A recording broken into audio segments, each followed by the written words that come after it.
خدا خدا کر کے حوالدار شیر افغن کی انگلیوں کو قرار آیا جب اس نے 4-5 دہشت گردوں کو اس محفوظ راستے کی طرف بھاگ کر آتے دیکھا جہاں وہ بڑی بے صبری سے ان کا انتظار کر رہا تھا۔ جیسے ہی وہ شیر افغن کی رینج میں آئے اس نے اپنے دونوں جوانوں کے ساتھ انہیں اپنی زد میں لے لیا۔ پہلے چاروں منہ کے بل زمین پر گرے اور دوبارہ نہیں اٹھ سکے۔ حملے کے لیے متعین وقت کے انتخاب نے لیفٹیننٹ ولید کو اس بات کا یقین دلا دیا کہ اس علاقے کا انٹیلیجنس یونٹ بہت متحرک اور باخبر ہے۔ شاید آج یہاں کوئی اہم اجتماع تھا، کیونکہ قریباً پون گھنٹے تک چلنے والی اس لڑائی کے اختتام پر جب لیفٹیننٹ ولید اپنے جوانوں کے ساتھ اندر پہنچا تو مزاحمت ختم ہوئے قریباً 15-20 منٹ ہو چکے تھے، جس کے بعد اسے یقین ہو چلا تھا کہ مزاحمت کار ختم ہو گئے ہیں، لیکن اپنی تربیت اور احتیاط کے پیش نظر اس نے قریباً 15 منٹ کے بعد اپنے 5 ساتھیوں کے ساتھ مکمل SOP احتیاطی تدابیر اختیار کرنے کے بعد اندر داخل ہونے کا فیصلہ کیا تھا۔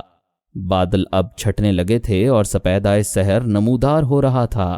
دہشت گردوں کا یہ ٹھکانہ DET برباد ہو چکا تھا۔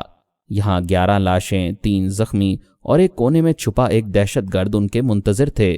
توقعات کے برعکس انہیں کسی دھماکہ خیز صورتحال کا سامنا نہیں ہوا۔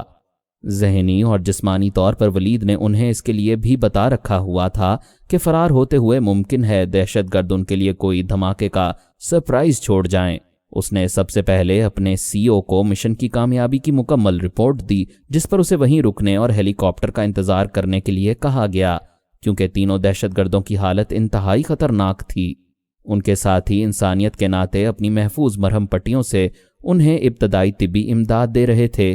اس دوران وہ اس واحد دہشت گرد کی طرف بڑھا جسے دونوں ہاتھ کمر کے نیچے باندھ کر حوالدار شیر افغن نے ایک طرف بٹھایا ہوا تھا۔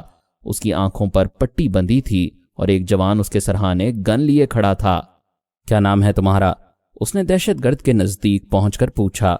سر پہلے میری آنکھوں سے پٹی اتاریں، نام بھی بتا دوں گا۔ دوسری طرف سے جواب ملا۔ وہ کیا بکواس کر رہا ہے، سر نے نام پوچھا ہے۔ جوان نے اسے ہلکی سی ٹھوکر مارتے ہوئے کہا۔ اچانک ہی اسے کچھ یاد آ گیا تھا۔ اس نے چونک کر اپنے جوان کی طرف دیکھا۔ وحید، اس کی آنکھوں کی پٹی کھولو۔ وحید نے ایک لمحے کے لیے اپنے کمانڈر کی طرف دیکھا اور دوسرے ہی لمحے اس کی پٹی کھول دی، جس کے بعد دہشت گرد نے 3-4 مرتبہ زور زور سے آنکھیں جھپکائیں اور اس بات کا یقین کرنے کے بعد کہ اس کے سامنے کمپنی کمانڈر ہی کھڑا ہے، اس کی طرف دیکھ کر سر سے عجیب و غریب اشارہ کیا۔ اوکے، بے ساختہ اس کے منہ سے نکلا۔ پھر وہ جوان کی طرف متوجہ ہوا۔ تم جاؤ اور شیر افغن صاحب کو ادھر بھیجو۔ جوان کو کچھ سمجھ تو نہ آئی، لیکن وہ دوسرے ہی لمحے الٹی سمت گھوم گیا۔ مستی خان نام ہے میرا سر، دہشت گرد نے اسے اکیلے دیکھ کر کہا۔ شاباش، ویل ڈن، ولید نے مسکراتے ہوئے کہا اور شیر افغن پر نظریں جما دیں جو اس کی طرف آ رہا تھا۔ یہ ہمارا مہمان ہے، اس نے شیر افغن سے کہا۔ میرے ساتھ رہے گا؟ یس سر۔ شیر افغن فوراً ساری سچویشن سمجھ گیا۔ اسے یاد آ گیا کہ مشن روانگی سے قریباً آدھ گھنٹہ پہلے ان کی بٹالین کے انٹیلیجنس والے کیپٹن چیما صاحب نے انہیں ایک کونے میں لے جا کر کچھ بریفنگ دی تھی۔ اس کا اندازہ بالکل صحیح تھا۔ مستی خان نے اگلے 10-12 دن میں ہی بیرم خان کا اعتماد حاصل کر لیا تھا، اور ایک روز وہ اس کی اجازت سے جب رات کو چوری چھپے گھر والوں سے ملنے گیا تو اصل میں وہ گھر والوں سے نہیں، آرمی انٹیلیجنس والوں تک رسائی حاصل کرنے گیا تھا۔ اسے ان کے خفیہ دفتر کا علم تھا۔ مستی خان کی ملاقات یہاں CO صاحب سے کروائی گئی تھی، جنہوں نے اس کی عظیم قربانی اور خدمات کے لیے نہ صرف اس کا شکریہ ادا کیا بلکہ اس کے لیے خصوصی مراعات اور انعامات کا وعدہ کرنے کے بعد اسے بریف کر کے واپس جانے دیا۔ مستی خان تھانے میں کار خاص ہونے کی وجہ سے وائرلیس آپریٹر بھی تھا، اور کرنل صاحب نے اسے ایک مخصوص فریکوینسی سے آگاہ کرنے کے بعد سمجھا دیا تھا کہ وہ محفوظ ترین طریقے سے کسی طرح پیغام رسانی کر سکتا ہے۔ انہوں نے بطور خاص مستی خان کو گلے لگا کر اس کا شکریہ ادا کیا، جس نے ملک و قوم کے لیے رضاکارانہ خدمات کی پیشکش کی تھی۔ مستی خان نے انہیں بتایا تھا کہ ان درندوں نے اس کی آنکھوں کے سامنے ان کے ساتھیوں کو ذبح کیا تھا، اور اس نے قسم کھائی ہے کہ ان شہادتوں کا گن گن کر بدلہ لے گا اور ان کی مکمل بربادی تک اپنے گھر کو واپس نہیں لوٹے گا۔ CO صاحب نے اسے گلے لگا کر رخصت کیا تھا۔ مستی خان بڑی کامیابی سے گزشتہ 1.5 ماہ سے کام کر رہا تھا۔ بیرم خان کے حالیہ ٹھکانے کی خبر بھی اسی نے ہی دی تھی، اور یہ کارروائی بھی اسی کی اطلاعات پر کی گئی تھی۔ یہ اس کی بدقسمتی تھی یا بیرم خان کی خوش قسمتی کہ حملہ آغاز ہونے سے قریباً 2 گھنٹے پہلے وہ یہاں سے نکل گیا، کیونکہ اسے ملک صاحب نے اچانک ایک اہم میٹنگ کے لیے طلب کر لیا تھا۔ ملک صاحب جب بھی پاکستانی علاقے میں آتا یا پھر افغانی علاقے میں ہوتا، اس کی آمد کی خبر کسی کو نہیں ہوتی تھی۔ جس شخص سے اس نے ملنا ہو اسے 1.5-2 گھنٹے پہلے خصوصی ٹیلی فون پر پیغام ملتا تھا، جس کے بعد ملک صاحب کا ایلچی اسے لینے آ جاتا۔ صرف اس ایلچی ہی کو ملک صاحب کے ٹھکانے کی خبر ہوتی تھی۔ جس شخص کو ملاقات کے لیے طلب کیا جاتا اسے سختی سے اس بات کی ہدایت کر دی جاتی کہ وہ نہ تو اس ایلچی سے کچھ پوچھے گا اور نہ ہی اسے اپنے متعلق کچھ بتائے گا، بس خاموشی سے اس کے ساتھ چلا آئے۔ جس شخص کو ملک صاحب ملاقات کے لیے طلب کرتا اس بیچارے کو تو اس بات کا علم بھی نہیں ہوتا تھا کہ اسے پاکستانی سرحدوں کے اندر طلب کیا جا رہا ہے یا سرحدوں کے باہر۔ وہ کسی کو کچھ بتانے کی پوزیشن میں نہیں ہوتا تھا اور یہی بے خبری اس کی بقا کا راز بھی تھی۔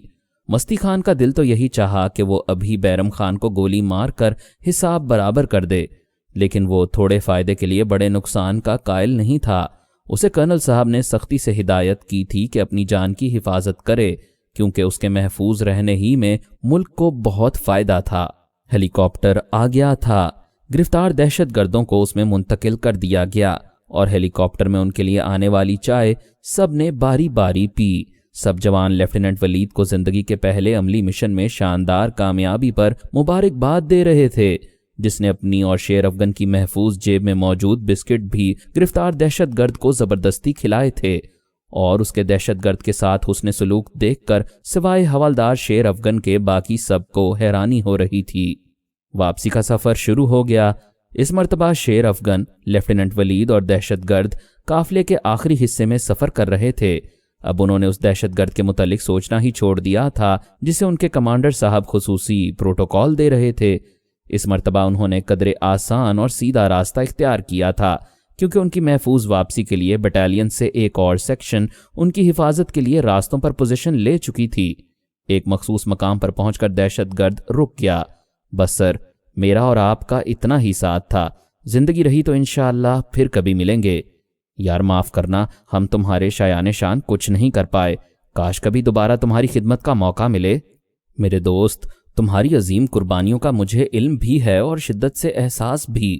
میں سمجھتا ہوں اصل میں جہاد تم کر رہے ہو۔ جس طرح دشمن کے درمیان اپنی جان ہتھیلی پر رکھ کر تم ملک و قوم کی خدمت کر رہے ہو، اس کا اجر اللہ سے تمہیں ضرور ملے گا۔ لیفٹیننٹ ولید نے قدرے جذباتی انداز میں اس کے کندھوں پر ہاتھ رکھتے ہوئے اس کی طرف جھک کر کہا، یس سر، بجا کہا آپ نے۔ شیر افغن نے اس کی تائید کی۔ دونوں نے باری باری گلے مل کر اسے معانقہ کیا اور جذباتی انداز میں ایک دوسرے سے الگ ہونے کے بعد وہ اچانک ایک دوسری سمت میں مڑ گیا۔ اللہ تمہارا حامی و ناصر ہو۔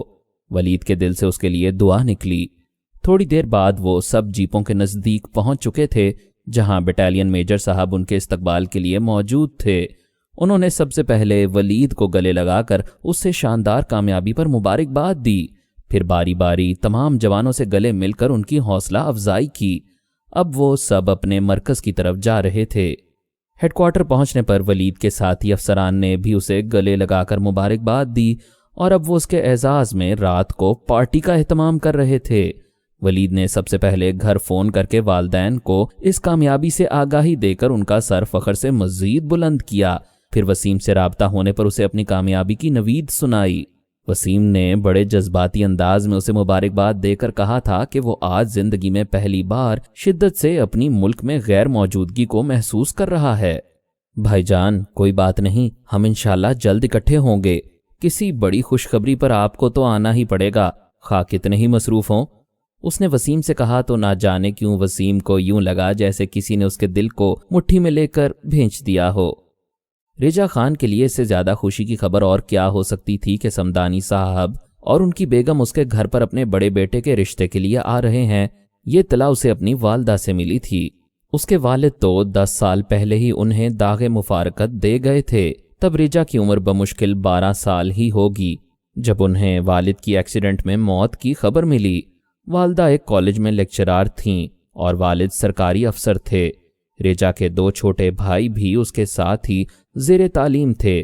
والد کی ناگہانی موت نے ایک مرتبہ تو ان کی زندگی کا شیرازہ ہی بکھیر کر رکھ دیا، لیکن اس کی باہمت، بہادر اور وفادار ماں نے اس گلشن ہستی کو بکھرنے نہیں دیا۔ انہوں نے اپنی تمام تر توانائیوں کے ساتھ معاملات کو سنبھالا، انہیں پڑھایا اور ایک مرد کی طرح گھر کو سنبھالا۔ اس کی والدہ انتہائی خوبصورت اور پروقار خاتون تھیں۔ والد کی موت کے بعد طویل عرصے تک انہیں شادی کے پیغامات آتے رہے، لیکن انہوں نے اپنی زندگی جیسے خاوند کی موت کے بعد بچوں ہی کے لیے وقف کر دی تھی۔ گھر والوں نے بہت زور دیا کہ زندگی کی گاڑی اکیلے گھسیٹنا، خصوصاً آج کے حالات میں، کسی عورت کے بس کا روگ نہیں۔ یہ بڑا ظالم اور بے رحم سماج ہے۔ لیکن اس اللہ کی بندی نے جب ایک عزم کیا تو پھر مڑ کر نہیں دیکھا اور اپنے تینوں بچوں کو ہی مقصد حیات بنا لیا۔ اس راستے میں بڑی مشکلات تھیں، لیکن اس کے پائے ثبات کو لغزش نہ آئی، اور وہ دن بھی آ گیا جب اس کا بڑا بیٹا انجینئر بن کر ایک غیر ملکی فرم میں اچھی تنخواہ پر ملازم ہو گیا۔ ریجا کو اس نے لاہور کے ایک میڈیکل کالج میں داخلہ دلوایا تھا اور اب وہ اپنا فائنل ایئر کر رہی تھی۔ اس کی ماں کو ابھی سے ریجا کی شادی کی فکر دامن گیر تھی۔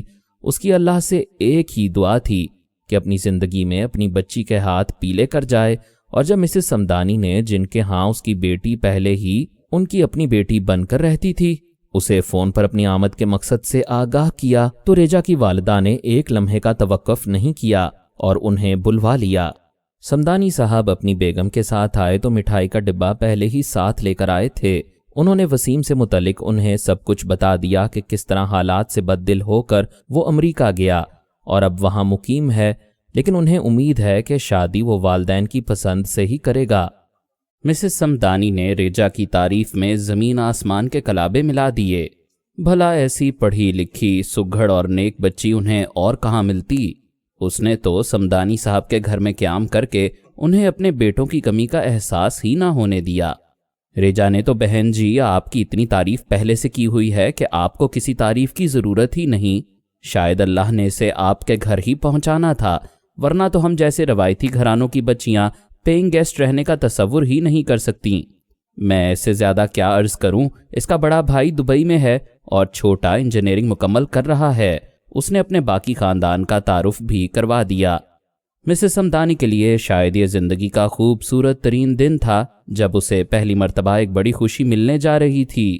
دونوں نے ایک دوسرے کا رشتہ قبول کر لیا اور دونوں کے درمیان طے پایا کہ ریجا کی ہاؤس جاب شروع ہوتے ہی وہ وسیم کو پاکستان بلا کر دونوں کی شادی کر دیں گے۔ اگر وسیم نے امریکہ رہنا پسند کیا تو ریجا کو سپانسر کر دے گا، ورنہ تو دونوں پاکستان میں ہی رہیں گے۔ مسز سمدانی کو امید تھی کہ وسیم چونکہ اب سنبھل چکا ہے اور پاکستان میں بھی اس کی اچھی نوکری کا بندوبست ہو جائے گا، اس لیے ممکن ہے وہ امریکہ واپس نہ جائے۔ دونوں اس روز واپس آنا چاہتے تھے، لیکن ریجا کی والدہ نے بضد ہو کر انہیں رات قیام پر آمادہ کیا اور اگلے روز وہ انہیں ریلوے اسٹیشن پر خود ٹرین میں بٹھا کر گھر واپس لوٹے۔ دونوں خوشی سے پھولے نہیں سما رہے تھے۔ گھر پہنچنے پر انہوں نے سب سے پہلے لیفٹیننٹ ولید کو فون پر یہ خوشخبری سنائی۔ ولید تو ایک لمحے کے لیے گڑبڑا کر ہی رہ گیا۔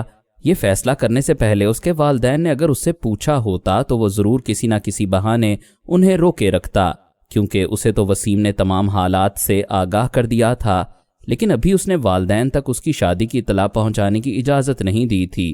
خدا جانے اس میں وسیم کی کیا مصلحت تھی۔ شاید وہ ابھی اتنا حوصلہ ہی نہیں پا رہا تھا کہ اس حادثے پر ولید کی طرح اپنے والدین کو بھی اعتماد میں لے۔ ادھر والدین نے اس کی منگنی کا اعلان کر دیا تھا۔ اچھی بات ہے ماں جی، لیکن بہتر ہوتا اگر بھائی جان سے پوچھ کر میرا مطلب ہے۔ ولید کے منہ سے ڈھنگ سے کوئی بات ہی نہیں نکل رہی تھی۔ چپ کر، بدشگنی نہیں کیا کرتے نا، اس کی کیا مجال ہے جو ہمارے فیصلے پر اعتراض کرے۔ بس کر لی اس نے اپنی مرضی، اب اسے ہماری مرضی سے اگلی زندگی گزارنی ہوگی۔ کان کھول کر سن لے اور اسے بھی سمجھا دینا۔ ماں نے پیار سے اسے ڈانٹا اور ادھر ادھر کی 2-3 باتیں کر کے فون بند کر دیا۔ ولید چاہتا تھا کہ انہیں سب کچھ بتا دے، لیکن اتنی ہمت وہ کہاں سے لاتا؟ وہ ماں جس نے اپنی زندگی کا ایک ایک لمحہ ان کی تربیت کی بھینٹ چڑھایا، انہیں اس قابل کیا کہ آج دونوں بھائی کامیاب انسانوں کی زندگی جی رہے تھے۔ اس کے سامنے کیسے زبان کھولے؟ اس کی کون سی ایسی خواہش تھی جو ان کے والدین نے اپنی زندگی میں پوری نہیں کی؟ اب وہ والدین کی خواہش سوچ سوچ کر اس کا ذہن معوف ہونے لگا۔ اسے کچھ سمجھ نہیں آ رہا تھا۔ آخر وہ اس نتیجے پر پہنچا کہ وسیم کو آگاہ کر دے،